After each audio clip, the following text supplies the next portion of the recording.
Hello, welcome to another Tonalist landscape oil painting demonstration. This is your, pardon me for the little pop there, painter in residence, M. Francis McCarthy, and welcome as well to day 17 of the Past Masters series, volume 2.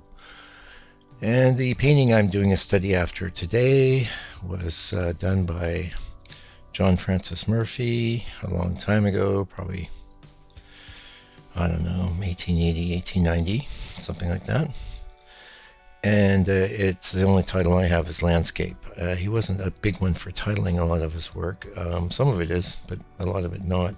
I would say I've probably done studies after most of the good John Francis Murphys. Every now and again he did some stinkers, and not maybe as many bad paintings as George Ness did, but also George Ness had done some of the most genius paintings ever done, so he can be forgiven for missing the mark, because missing the mark is just something that's going to happen sometimes. What do you do about it? Well, I think a lot of the weak Nesses we have are maybe just things that were in his studio that he was hoping to improve or paint over the top of.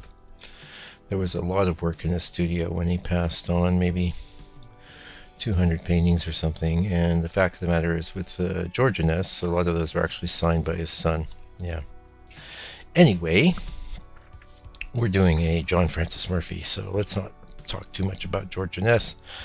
John Francis Murphy, now if you like this painting, you like this scene, this is a strong one from old John. There is a playlist on my channel. If you go to the playlist section of John Francis Murphy paintings, probably 30. I'm thinking maybe 30 studies I've done after Murphy's, including this one. I have done a study after this scene in the past as a 5x7. I really enjoyed doing it. This is a 7x10, and really enjoyed doing this one. Really think this composition is really cool, and I always learned so much from doing studies after John Francis Murphy. I feel a real affinity with him and his approach, and maybe even more so than George Ness. George Ness was the main guy that inspired me to go after tonalism, but I feel like I really understand Francis Murphy even more so as a painter. So the topic I kind of wanted to talk about. I know, like, some of you like to hear more about the painting. I don't really have a lot to say. I set out to make as correct and nice of a study as I could. But I paint these studies my way. I don't try to paint like the painter. I just basically I'm making a study after their painting in my way of working, and that's worked great for me. It's really improved the quality of my own paintings, and I will probably continue doing studies after the masters until the day I die. And this is one of the reasons why you'll see in some cases multiple studies after the same painting, because while I'm interested in finding fresh paintings to do studies after, there's not an infinite amount of really good ones. As a matter of fact, some of the ones we've done in the past masters of George Ness are definitely second string Nesses. It hasn't been the case with Murphy yet, but we'll see how it goes. Anyway, what I was going to talk about today was productivity. And as I mentioned in my last video, last week in the studio was like very little painting occurred, to the point of when I got back to doing some painting yesterday, I had to actually scrape a lot of dried paint off my palette and clean up my palette and get everything set up, and which I did, and I did some painting yesterday. Finished up 2 paintings today. Today, by the way, is February 10th, 2019. Yeah. Why am I feeling like I just did a video very recently? It might have been the 8th.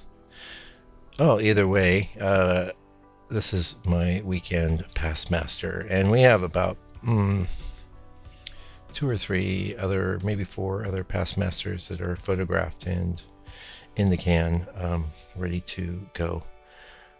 So there'll probably be quite a few weekends where we'll be doing past masters. But back to the topic of productivity. So I have stressed on this channel very frequently that if you want to get good at painting, you need to work a lot. I mean, all the time, like every day.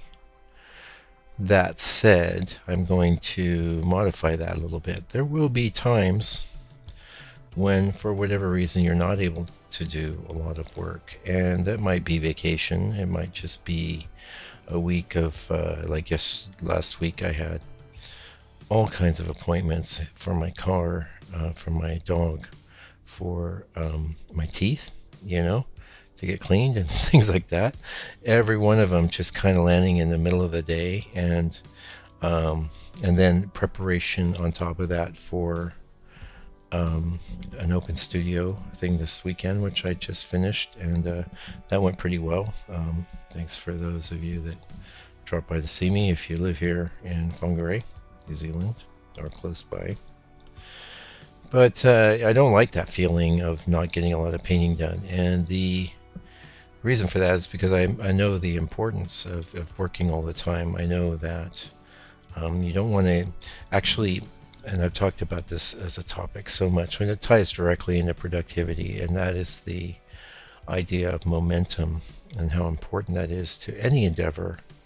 Very important to your artistic development and career. In fact, I had a lady in the studio today, and another student, learning from a painter, and just talking to them about the frustrations of trying to get better, and the disappointments of, finding time to work and this and that. And I always give everyone the same advice. I'm like, you don't need to paint every day, but you should draw every day. And now in my case, I've been drawing for years and years and years, and my drawing is pretty good. It's not the best that ever was, but it's pretty good.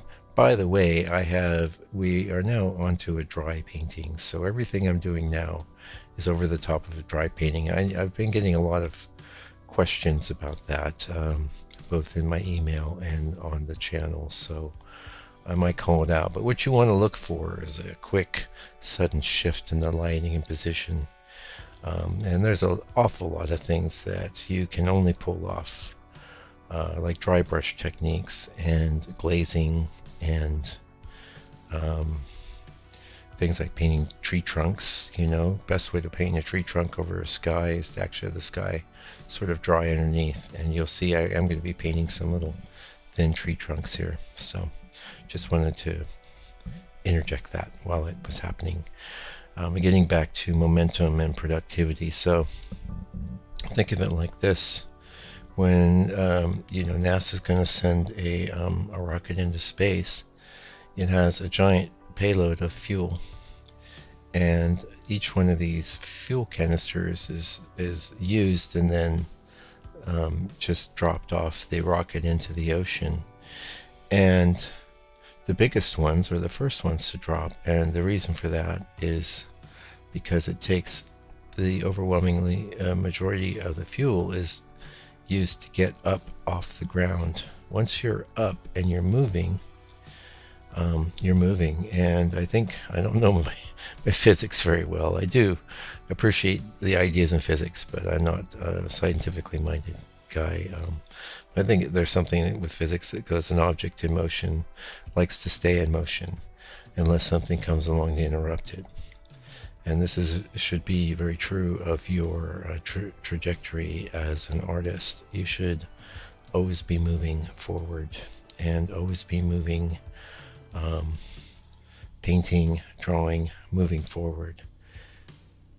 If you can manage to keep the momentum up, what you'll see is that the quality of your work in general is going to really, really improve over time. And I was talking to this lady today about doing, dogs, doing bad paintings, and I do a lot less than I used to. And you can even look on my channel and see the quality of the work has really improved over the last 4 years that I've started this channel. Since I started this channel, excuse me. And I attribute that to painting almost daily and working hard at it and being diligent. And the one of the main reasons this is so powerful is it's very disheartening to do a bad painting. You really don't feel good. We've all experienced, any of you that are artists that are watching this know this feeling and have experienced it. A lot of times they'll come right after you've done a really great painting that you're super stoked about, and you're like, oh yeah, I'm on a roll now, and then you try and pull it off again. Same thing happens with music, by the way. And it's just not good, and it feels terrible. The real solution of that is to do another painting the very next day. And don't get too hung up on, oh, is this good? Is this bad? Just, every time you get up to the plate, you take a hit at the ball, and you try and get a home run, and if you don't, well, you're going to get up the next day and do it again and do it again. And after a while, you can just throw away the bad paintings or paint over the top of them, and they're not going to be a big deal. Also, you're not going to be so hung up on the good ones, right? Because you're always going to be most interested in the last good painting that you did. Right? That's human nature. So you're not going to be too hung up on that really brilliant painting you did last year. If you just did a good painting, you're going to be like, oh, yeah, this one looks good. I really like this.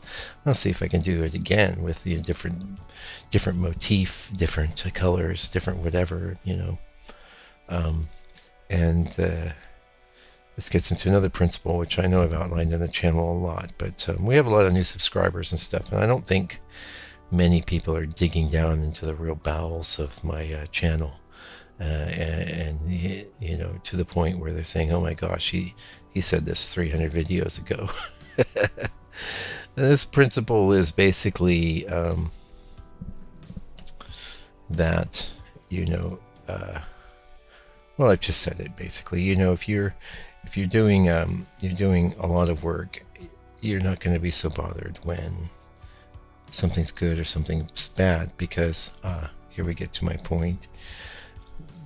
Painting, drawing, even making music, it should all be second nature. It shouldn't be like this special precious little activity. I don't think that's a viable approach at all, because it's too fraught with psychological drama.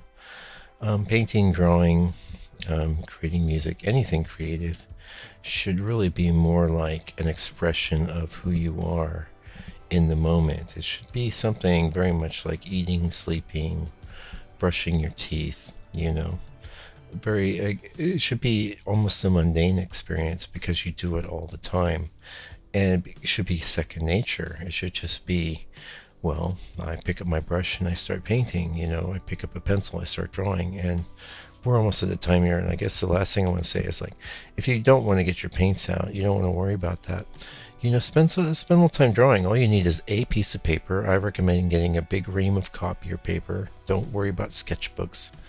They too can have a lot of downsides because of the good and bad work contained therein.